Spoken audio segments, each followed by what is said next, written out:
good afternoon, everyone. Let me begin by thanking our extraordinary hosts here in Czechia, starting with President Pavel, my friend, Foreign Minister Lipavsky.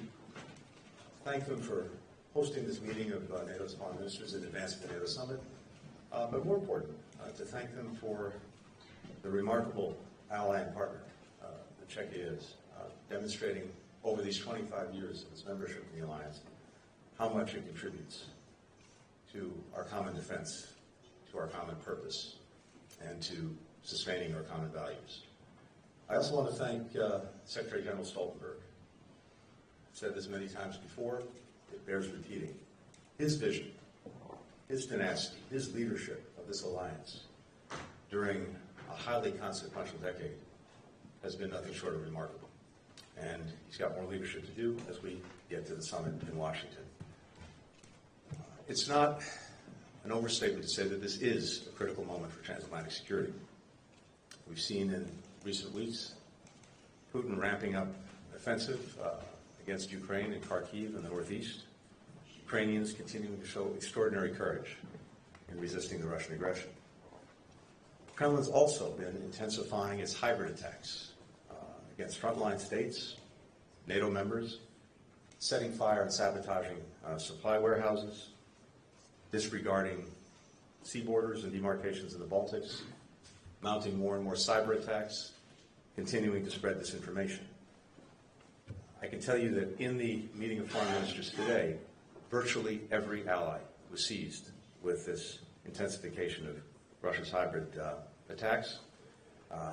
We know what they're up to, and we will respond, both individually and collectively, as necessary. More broadly, the stakes couldn't be higher in this moment. We know that if Russia's aggression is allowed to proceed in Ukraine with impunity, it will not stop with Ukraine.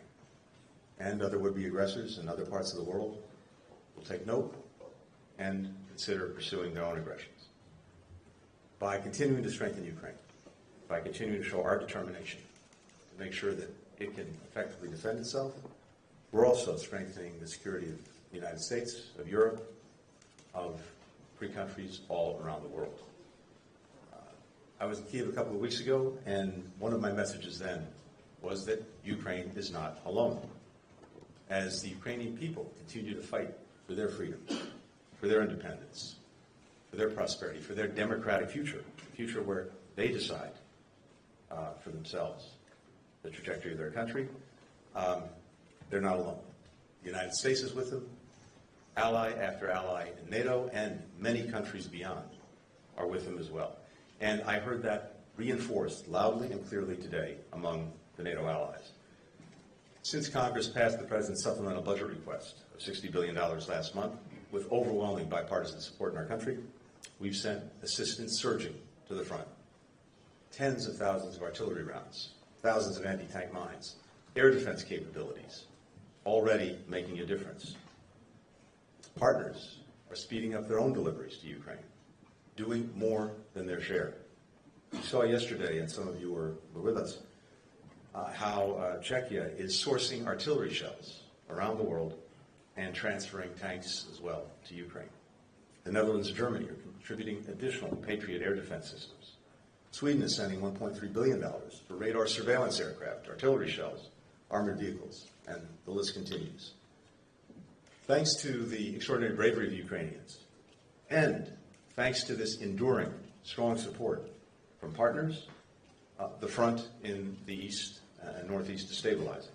And of course, Ukraine has made significant gains in the Black Sea, pushing back the Russian fleet, allowing Ukraine to continue to grow its economy by exporting, in fact, exporting through the Black Sea as much, even more than it was before the Russian aggression in February 22. So, at this pivotal time, the work of the alliance and the NATO summit itself that we'll host in Washington is, I think, more important than ever. We look forward to welcoming our NATO allies to Washington. And, of course, it's the 75th anniversary of the most successful alliance in history. So, we will celebrate that fact. But even more important, we will be focusing on the steps we're taking to ensure that the alliance is fit for purpose for the next 75 years to meet the challenges of today and challenges we anticipate tomorrow. Today, we spent very productive time working to finalize some of the commitments and some of the outcomes for the summit. And I can say that as we stand here, and as we'll see in Washington, this alliance is bigger than it's ever been with the addition of 2 new members. It's stronger, it's more resilient, and more united. At the summit, we'll be taking concrete steps to bring Ukraine closer to NATO and ensure that there's a bridge to membership, a bridge that's strong and well-lit. NATO will help build Ukraine's future force, one that can effectively deter aggression and defend against it as necessary. We'll advance Ukraine's integration with NATO. 32 countries are also negotiating individual bilateral security agreements with Ukraine. 13 have already been concluded. I expect many more will be concluded by the time of the summit. We'll bring them all together to show how powerful that commitment is. At the same time, we're seeing allies stand up to increase burden sharing. 2/3 of allies are now on track to meet the 2% commitment, and we'll welcome more. Back in 2020, 11 NATO allies were 2% of GDP contributed to defense. By the time of the summit, we expect that number will be over 20. We're also working in the alliance to strengthen the alliance's collective deterrence and defense. We're ramping up production. We're strengthening our defense industrial bases. We'll have new regional plans that will spell out how and what allies need to do and will do to protect every inch of NATO territory.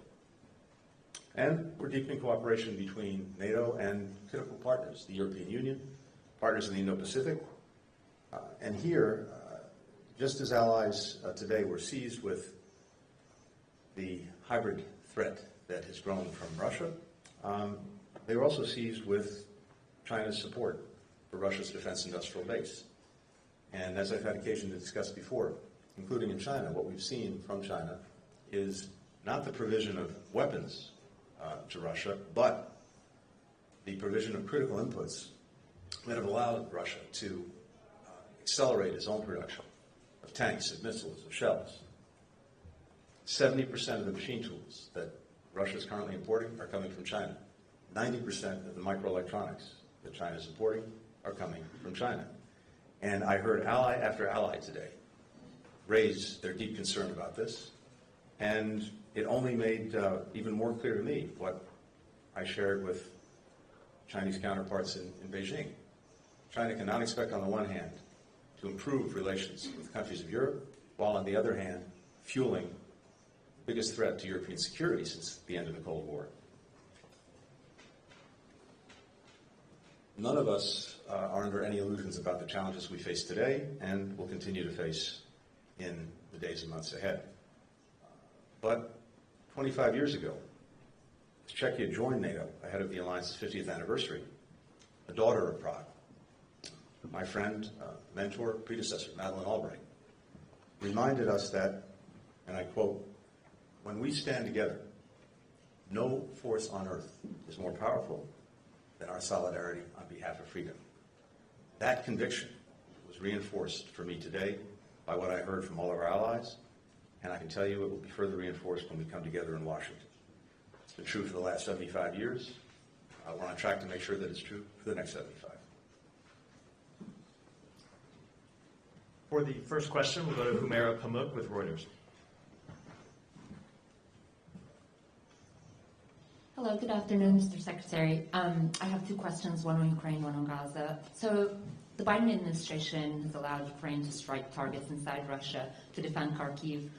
Do you leave the door open for this decision to be expanded to other cities and targets that are deeper inside Russia? And since it took the Biden administration a while to make this decision, I'm wondering, do you think you were too cautious? Or has your intelligence assessment on the possibility of Putin using tactical nuclear weapons has shifted? And on Gaza, the UN said humanitarian aid going into Gaza has dropped by 2/3 since Israel began its Rafah offensive. Your colleague, USAID Administrator Samantha Power, who's an expert on genocide, yesterday said the humanitarian conditions in Gaza were now worse than ever. On April the 4th, President Biden conditioned U.S. military aid to Israel on improvement of the aid situation, among other things. So I'm wondering, why isn't the current dire picture in Gaza triggering a bigger policy shift? Thank you. Great. Thanks, Laura. So with regard to the use of U.S. arms by Ukraine and Russia, I said this the other day. The hallmark of our engagement, our support for Ukraine over these more than 2 years, has been to adapt and adjust as necessary to meet what's actually going on the battlefield, to make sure that Ukraine has what it needs, when it needs it, to do that deliberately and effectively. And that's exactly what we're doing in response to what we've now seen in and around the Kharkiv region. Over the past few weeks, Ukraine came to us and asked for the authorization to use weapons that we're providing to defend against this aggression, including against Russian forces that are massing on the Russian side of the border and then attacking into Ukraine. That went right to the president, and as you've heard, he's approved the use of our weapons for that purpose. Going forward, we'll continue to do what we've been doing, which is, as necessary, adapt and adjust. And that, as I said, has been a hallmark of our engagement. It will continue to be. As I've also said many, many times, we want to make sure that we're proceeding deliberately as well as effectively. So I think time and again, we've adapted, we've adjusted, we've provided Ukraine with the systems, the weapons that's needed. But again, as I've shared with you many times before, for example, when it comes to weapon systems, we also want to make sure that they have the necessary training to use the weapons and they have the necessary capacity to maintain them. So you have to look at this in a comprehensive way. And I think if you look back, as well as look at what we're doing now, it reflects a very deliberate determination to make sure that we're getting Ukraine what they need when they need it. With regard to Gaza and the humanitarian situation, the humanitarian situation remains dire for people in Gaza. We've seen changes, some positive changes, but the net effect is not there. The positive changes are that, of course, crossings in the north have been opened in recent weeks, including Zakim. We have a route from Jordan that is getting trucks in.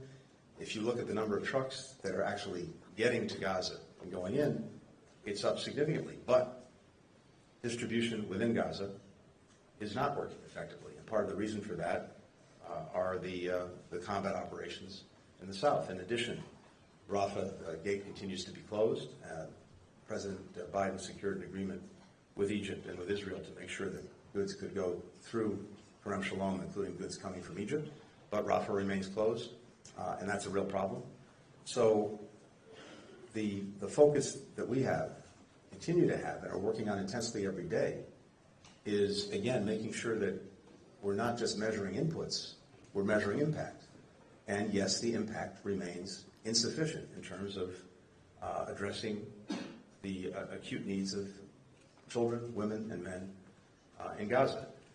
But it's a moving story every day as we're working intensely to make sure that the different access points are working and then distribution within Gaza is working more effectively. And that's what we're focused on. Since President Biden conditioned us on it, then why wouldn't you use that leverage? United States provides almost 70% of Israel's weapons. That gives it a big leverage, and President Biden specifically conditioned it on this and other things. Why wouldn't you use that policy? The issue is the conditions are such that the effective distribution of aid is being impeded. And that's what we're working on, trying to make sure that the conditions are there, and there are ways of doing this much more effectively. We're trying to get the results. That's what I'm focused on. For the next question, Henry Foy with the Financial Times. Thank you very much, Mr. Secretary. We know that Ukraine hopes, and in some regards expects, an invitation to join NATO at the summit. We also know that your administration and other countries are opposed to that this summer. As such, what tangible, real things can you offer, both you as the US and NATO, Ukraine to ease that disappointment and avoid the sense of them feeling let down again, and the response that we saw from Kyiv in Vilnius to that? Thank you. Thank you. Well, as the Allies agreed and made clear at Vilnius, the last summit, Ukraine will become a member of NATO. And our purpose now is to put in place the bridge to bring Ukraine closer to and then ultimately into NATO. And as I've said, it's a bridge that I think you'll see emerge at the summit that's both very strong, very well lit. There will be a robust package of support for Ukraine at the summit, a package that strengthens NATO's cooperation and support for Ukraine, that advances Ukraine's integration into NATO, tangible steps that will increase NATO's role in helping Ukraine build a future force, one that can deter and defend against aggression. At the same time, you're going to see, I think, the completion of these bilateral security agreements, 32 countries that are engaged in doing that. I expect all of that to come together at the summit as well, and that will help ensure that Ukraine is properly resourced to continue to defend itself. But this is a process, and we're proceeding very methodically and proceeding in a way that is delivering practical benefits to Ukraine, including advancing its membership to NATO in very clear and practical ways. John Hudson with the Washington Post. Thanks, Mr. Secretary. You don't do domestic politics, but you do. Good, thank you. But you do represent the United States on the world stage. What are you hearing from foreign counterparts about the guilty verdict in the Trump trial? I really have nothing to share on that. We have diplomatic conversations that will remain just that, diplomatic conversations in private. Former President Trump's trial was defined by his efforts to castigate and delegitimize a court of law. Does that give you any pause about how the Biden administration has responded to another court of law, the International Criminal Court, as well as the International Court of Justice with regards to Gaza? I'm not going to comment on the first part of your question because, as I've long said, I don't do politics, I do policy. With regard to policy and the ICC, look, we've been very clear about this. The decision that the prosecutor made was, in our judgment, profoundly wrong-headed, and in creating an equation between Hamas and Israel, Hamas's leaders and Israel's democratically elected leaders. As we've said, and as I've said, it's quite frankly shameful. The reality is that the court was created for a very good reason, to be a court of last resort, one that would swing into action where a country either couldn't or wouldn't effectively police itself. And so the principle of what's called complementarity is at the heart of the court's creation and what it does. And in Israel, you have a vibrant, independent, and very active judicial system. And in the case of Gaza as well, there are many incidents that are under investigation, including some under criminal investigation. There's a case right now before the Israeli Supreme Court about the alleged denial of humanitarian assistance for Gazans. And so Israel and its system, its democratic system, independent courts and judges, as well as a military justice system that can effectively investigate any allegations of abuse, that should be allowed to run its course. And given that, never mind the fact that we don't accept the jurisdiction of the court over Israel, but leaving that aside, Israeli justice should be allowed to run its course. Finally, I think it's very deeply unfortunate that Israel was prepared to cooperate with the investigation, even while rejecting the jurisdiction of the court. And yet, the prosecutor chose not to pursue that cooperation. And just for- lastly, the Kremlin has put out a statement saying that the trial shows the White House is eliminating Biden's political rivals. They're trying to use this as a way to besmirch the American legal system. How do you respond to that? I would say that's a classic case of projection. And for the last question, Alexander von Naumann with Deutsche Welle. Thank you very much. Secretary, you've mentioned China and how they are propping up the Russian war economy. And Jens Stoltenberg said today as well that without the deliveries from China, Russia would not have been able to conduct the war against Ukraine the way they do. So is there anything you can do about it? And if yes, what are you planning to do about that? Thank you. Yes. Again, this is something that ally after ally was seized with today. I heard it from virtually everyone in the room. We've already taken action against Chinese entities that have been involved in sanctions evasion, involved in supporting Russia's defense industrial base, including sanctioning more than 100 Chinese entities of one kind or another. And as I've made clear, as necessary, we will continue to do that. From what I heard today, Europeans are also very seized with this. And I would expect to see actions taken by Europeans, by Europe. And again, I come back to this proposition that's so clear. Russia getting this support from China is, as the Secretary General said, a huge difference maker right now on the battlefield. And for China to purport to have better relations with countries in Europe while fueling this, what I believe is the biggest threat, and what Europeans believe is the biggest threat to their security since the end of the Cold War, does not add up. And I think that will continue to have consequences going forward. Thank you. Thank you all.